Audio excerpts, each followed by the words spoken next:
n'est pas bête. L'observateur n'est pas bête. Il est plus intelligent des influenceurs ivoiriens. Ça chauffe pas. C'est un mot diabète qui sont dans sa bouche là. Moi, il m'a trop insulté sur TikTok. On se croise ici. Mais je suis dit jusqu'à il rentre dans mon pétou. Il n'a pas de respect envers la femme. Lui et moi, on se croisait sur TikTok. Il était en Belgique chez ma grand-sœur milliardaire là. Il m'a insulté. Il a dit, on se croisait. Quand il m'insulte, moi, il insulte pétou de sa femme. C'est parce qu'il n'a pas capturé pour mettre les vidéos. Quand il m'insulte, moi, il insulte pétou de sa femme. Quand il me prend, il prend les poils de sa femme. Donc lui et moi là, on s'est bien clashé sur TikTok. Il ne lui donne pas raison. Je dis que quand tu le regardes, au fait son parcours, c'est la diaspora positive. Faudrait pas que les gens pensent que à la diaspora, il n'y a que des fainéants. On n'est pas des fainéants à la diaspora. Souvent là, c'est les gens qui marmaillent les benguis. À cause de les benguis, ça n'arrive pas à réaliser. Voilà. Et observateur, c'est la diaspora positive. Maintenant, je suis contre le fait qu'il s'attaque aux femmes, comme la femme de Didi B, comme Marie-Paul Adjé. Je ne suis pas d'accord. Tout simplement. Mais je trouve que la sentence a été très très dure. La sentence a été très dure. Je pense qu'on pourrait lui donner, je ne connais rien dans la justice, mais je pense qu'il avait déjà fait 1 ou 2 semaines en prison, voilà, avant son jugement. On pourrait lui donner, même si c'était 20 millions d'amendes, le gars allait payer. Mais c'était 20 millions d'amendes là, observateur allait payer. Quand je vois les blogueurs ou bien certains influenceurs qui sont là, qui se moquent de lui, oui, et puis maintenant aujourd'hui le gars est condamné. Moi j'attends vos vidéos, hein. Les blogueurs qui ont fait des vidéos en ironie pour pouvoir annoncer, faire des choses et tout ça pour se moquer du gars là. Faut pas se moquer de celui qui se noie. C'est la prison c'est pas du jeu.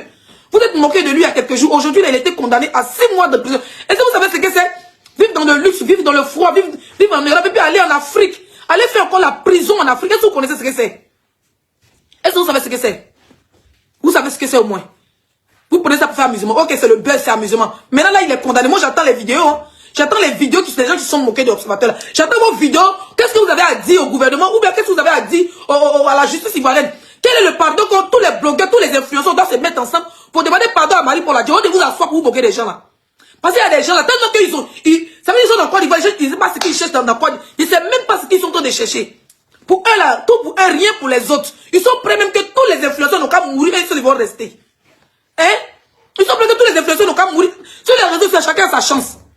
Chacun a sa chance. Au lieu de s'asseoir, on se moquer du gars là, c'est vrai. Il a zaé. Ce qu'il a fait, moi-même, il a dit, je suis même pas content, je suis même pas d'accord avec lui. Mais au moins, le minimum là, nous, en tant qu'influenceurs, le gars est condamné maintenant là. Au lieu de faire des vidéos, coller pour chier là dessus là, on a qu'à s'appeler entre nous. Ah, vraiment, les blogueurs, les influenceurs, on a qu'à essayer de faire un direct, un grand direct, que ce soit Facebook ou TikTok. On choisit la page d'une personne, on va demander pardon aux autorités ivoiriennes, on va demander pardon à la justice ivoirienne, on va demander pardon à, comment on appelle ça, Marie-Paul Adjé. C'est parce qu'apparemment, c'est elle la plaignante. On va demander pardon à la femme de Didi B. Oh, de ça, vous allez vous asseoir pour ouvrir vos dents, comme si enfermer enfant de quelqu'un, c'était bien. Comme si enfermer, 6 mois va faire en prison, comme c'était bien. Mais moi, vous faites entendre que le monde vous appartient actuellement, hein. Vous, les gens qui vous moquez du cas des observateurs, là, la roue tourne. La roue, là, ça tourne comme ça tourne. Voilà, c'est ce que je tenais à dire. Et Marie-Paul Adjé, bon, apparemment, on ne peut plus te demander pardon parce que la sentence est déjà levée. Les juges ont déjà décidé. Il a pris 1 an. Dans 1 an, il a fait 6 mois ferme. Dieu merci, c'est pas 5 ans. Dieu merci. Voilà. Dieu merci, c'est pas 5 ans. Dieu merci, c'est pas 10 ans. Moi, c'est ça qui avait peur. 6 mois, c'est rien. Voilà. 6 mois, là, c'est rien. 1 an même, c'est rien. Voilà. Tu es un choco, tu es un dur. Ça va passer. Quand tu as quitté là-bas, là, ça va te mettre des idées en place. Ça retourne. Il y a des gens. Pause publicitaire, les amis. Allez vous abonner massivement à mon compte YouTube Raina Benz 2, s'il vous plaît. Pour vous faciliter la tâche, j'ai mis le lien en commentaire. Bisous. Tu vas trouver Marie là-bas. Ou bien quand tu es venu à Abidjan là, il faut aller porter tes choses, je sais préparer. Je suis musclé, je sais faire les draps, je sais laver les habits. Comme ça, là, dans ton musclé là, un homme allait te prendre pour te mettre chez lui. Pourquoi tu as attendu pour aller faire ce travail de servante d'abord? Pourquoi? Bien sûr. Bande de petits chouins là, vous beau. Ça dit que c'est un groupe de bordel, elle se disperse les maisons, et puis maintenant chaque Dieu s'appelle, et quand tu n'es pas là, ou bien ça se retrouve en bas de l'immeuble, elles ont des programmes sur les testicules de ton mari, ma chérie. C'est pas vous, c'est les gars qui vous mougou là. Les gars irresponsables, les hommes irresponsables, qui vivent avec les femmes et les enfants, et puis c'est Niene, on dirait à Dieu des servantes et ils veulent mougou là. Ceux qui rendent les femmes malades. Femmes au foyer, vous êtes travaillé, hein. Femmes au foyer, vous êtes beaucoup de travail. Parce que souvent, elles sont remplies d'infections. Le pétou est rempli de pètes blanches. Beaucoup de poils, beaucoup de poux. Souvent, ça se lève, c'est poux qui sort. Elles sont éclatées comme poussière remplie dans leur pétou. Poussière remplie dans leur pétou. Mais c'est elle là. Quand tu as parti, tu as ton travail, mais tu es en train de dormir. Ton mari va prendre son bazooka, sans que va foutre ça dans son zoyo, ou même va foutre ça dans son nyere. Mais quand ça sort, on deux d'adjoint dans la maison là. Quand il dit les servants, vous êtes propres, mais vous êtes sales. chienne. Parce qu'il faut être une sale barbe bien pour accepter que le mari de ta patronne te mouille. Soit disant que ta patronne est mauvaise. Toi, t'as fait quoi pour que ta patronne soit mauvaise? On dit viens travailler. Tu veux faire camaraderie ta patronne? Tu veux faire amitié ta patronne? Quand tu viens dans ma maison, c'est pour travailler. C'est pour laver les assiettes. C'est pour faire le ménage. C'est pour dépoussiérer mes meubles. Même mes poils, c'est pour les dépoussiérer. Quand tu es venu, donc vous êtes là, vous venez viser les testicules des maris des gens. Vous n'avez pas honte. Vous n'avez pas honte. Mais voilà. Et puis il n'y avait pas une vieille servante. Parce que dans les servanteries là, il y a quand même une vieille servante là-bas, Mathieu, qui a fait pour dire non, n'écoutez pas les filles là. Nous on est des vraies servantes, pas on gâte le travail des gens. Mais tellement de la plus petite à la plus grande servante, que des bordels. Elles sont elles régales parce que l'autre est sortie, elle est contente. Et puis maintenant, ils voient des gens ou bien des femmes ou des hommes immatures, les mousses des servantes. Écoutez, si un homme te laisse pour aller sortir avec une servante, c'est que sa vie c'est destiné à marier une servante. Il ne mérite pas la femme qu'il a. Si un homme te divorce ou bien un homme te laisse pour aller mouiller ta servante, c'est qu'il est destiné à marier une servante. Ce n'est pas un homme, c'est un yougos. C'est même pas un chef, c'est un chiffon. Parce que seuls les chiffons vont ensemble. Tu peux pas avoir une femme de valeur, une femme de caractère comme Zagadou, une belle femme sexy qui va raser ses poils, qui va entretenir sa chatte pour ne pas tomber malade, qui va entretenir son corps, qui va faire le gommage, qui va sentir beau du vlemanou jusqu'au trou du boda. Et puis toi, quand tu mets ta bouche même dans ta bouche même dans sa chatte, tu es content. Parce que c'est sucré, c'est doux, ça sent bon. Tu vas laisser ça, toi tu dis non, tu es un moubou servante qui a beaucoup de poils, on a un champ de riz. Hein?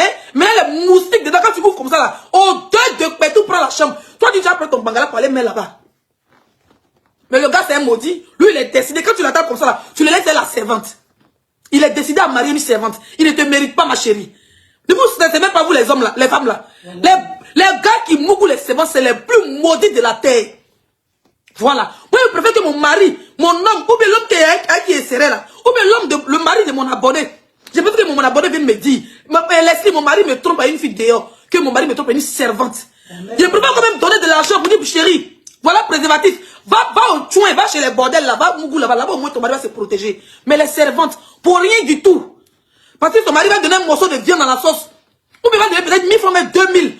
Au deuil de son pétou, rempli de maladies, rempli de pètes blanches, rempli de gombo gluant, rempli de plaies bas, mais des pétous galeux, des pétous d'agbétisés. Et puis il va venir mettre son zizi dedans parce qu'il n'a pas le temps. Il ne fait pas qu'on l'attrape. Il vient venir même plou, il s'en va lui la dernière joie. Mais ça sent carnivore. Il va aller se rincer. Il va encore venir mettre ton mari qui va te protéger. Il va venir mettre ça dans toi. Ça trouve qu'il a puisé 500 maladies chez la servante. Franchement. Elle se brosse pas, elle sent la merde. Souvent même les patrons là sont gentils. À cause de l'odeur des filles qui te laissent dans des odeurs fortes. Souvent même la patronne même est gentille. Elle donne les déodorants, les petits trucs. Faut te laver, faut non pas te laver chaque matin. Souvent tu oublies de les suivre, va te laver. Quand c'est peu propre, c'est ton mari qui va prendre. Vous savez qui vous fait ça? Moi t'attends mon mari, te piler comme foutu d'abord. Je vais te doser là. Quand on dit va faire servantéat demain, tu vas refuser. Maintenant tu vas mouvoir tous les patrons de ton mari là. Tous les maris de tes patrons là, qu'est-ce que tu deviens de ta vie? Parce qu'il a pensé que tu passais la petite visiter son TikTok. Elle cherche buzz il y a longtemps. Hein. Il y a longtemps, elle fait les vidéos, elle fait les servantes. C'est cette vidéo qui a fait le buzz. Sinon, il y a longtemps, elle fait vidéo. Il y a longtemps, elle fait vidéo, sur son TikTok. J'ai regardé tout. Dans cette vidéo, elle te dit qu'elle est baoulée. En plus, tu m'énerves. Quand elle pense qu'il y a des vraies femmes qui sont baoulées ici, des vraies femmes posées, travaillées, gentilles. Hein?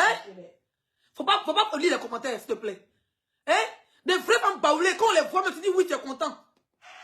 Quand on regarde nos mamans de la Côte d'Ivoire, les Akissi Dekta, c'est des femmes baoulées qui honorent la Côte d'Ivoire. Quand on regarde les Antoinette Conan, quand on regarde des grandes dames de Côte d'Ivoire qui sont des femmes baoulées, quand on regarde Madame Bédier, Madame Oufoué, des femmes posées, des femmes baoulées. Et une servante là-bas qui vient dire, je suis baoulée, oui, je suis servante, si ton mari n'est pas ceci, on doit t'enfermer, petite idiote Djandjou là, distribuer de maladies que tu sois. Ni n'importe quoi. Mais qui vous livre même? Qui vous livre? Et puis il y a certaines femmes inutiles qui ont venu commenter pour dire oui, mais si vous n'occupez pas de vos maris, n'importe quoi. N'importe quoi. Hein? J'ai dit, oh, donc moi je suis bon, on n'a qu'à dire, on est à la maison, mon mari et moi je travaille, il travaille. Souvent là, la servante, hein, c'est parce que la dame, une femme qui est à la maison 24h/24, pourquoi elle prend servante? Souvent la plupart, elles travaillent dans les petits boulots, elles sont institutrices, le mari travaille, il faut la servante pour envoyer les enfants à l'école, la femme n'a pas forcément le temps et tout. Vous pensez que c'est tout le monde qui a les moyens de se payer une servante à Abidjan? Il faut avoir de l'argent parce que, moi je vous dis qu'à Bamako, au Mali, moi j'ai vécu 7 ans au Mali là. Les servantes, quand on vivait là-bas, c'était 300, 7000. 7500, après c'est devenu 12 000, après c'est devenu 15 000. 15 000, c'est rare. Il y a des servants qui sont payés à 7500 au Mali jusqu'à présent. Peut-être qu'ils travaillent chez les Blancs vont payer à 50 000, 60 000. Sinon, c'est 7500. Mais en Côte d'Ivoire, les servants, le SMIC, ça commence à payer de 30 000. 25 000. Il y a les servants qui sont payés à 70 000. Donc, c'est pas tout le monde.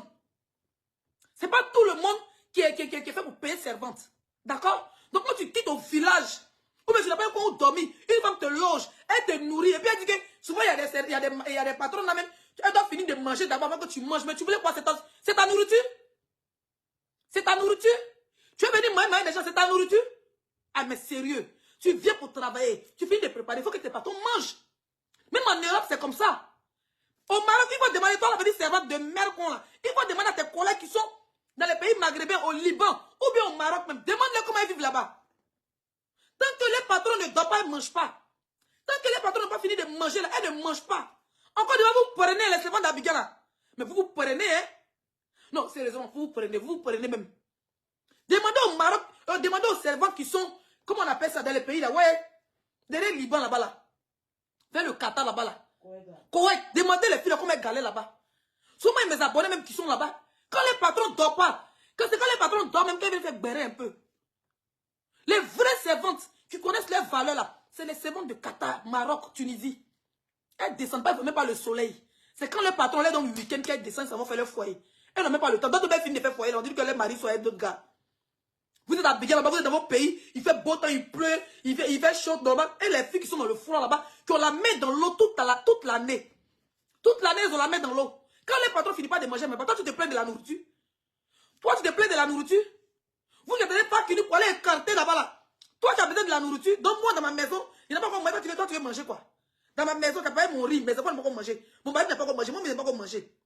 Et puis les filles, elles mangent très mal. Vous les voyez comme ça là, elles ont toujours faim. Une servante, toute la vie, il y avait une vidéo, quand tu vois sa tête, on dirait un mâchoiron. Là. Ça, c'est la qualité des filles qui veulent d'abord au moins 1 kilo de riz. Hein? C'est la qualité des filles qui veulent au moins 1 kilo de riz. Elles mangent très mal. Donc, si tu vas dire qu'il faut te servir, nous on mange là, mais tu es foutu. Tu es foutu, elles vont manger tout, tes enfants n'auront rien à manger. Donc, quand tu as les servants paquiteux comme toi, là, madame, ton nez perd, ils ont marché dessus, là. Une patronne qui me laisse, moi, et Mougou, elles sont mariées. Bon, ok. Ça veut dire que tu as beaucoup de patrons. Qu'est-ce que ta vie devient? Roules-tu dans une Range Rover? C'est la jalousie. Quand vous venez là, vous venez faire la prostitution servantale. Ça s'appelle la prostitution servantale. Écrivez, c'est le nouveau mot. La prostitution servantale. Hein? Donc tu viens, on dit viens travailler, on dit viens Gangua. Gangua dans servante. Donc toi, ton patron donne net. Il a vu dans un direct où elle dit que son patron lui courait après. Elle a dit à sa patron dit qu'elle ment. Elle dit son patron est rentré derrière elle. Elle a dit à son patron qu'il s'est déshabillé. Et quand son patron s'est déshabillé, elle a appelé sa patron pour dire, alors madame, faut prendre un taxi, tout ça, venir d'avoir ton mari ici. Donc le temps, tu appelles ta patronne, le temps qu'elle prend un taxi du quartier où elle est, tu as déjà déshabillé son mari. Faut dire deux coups.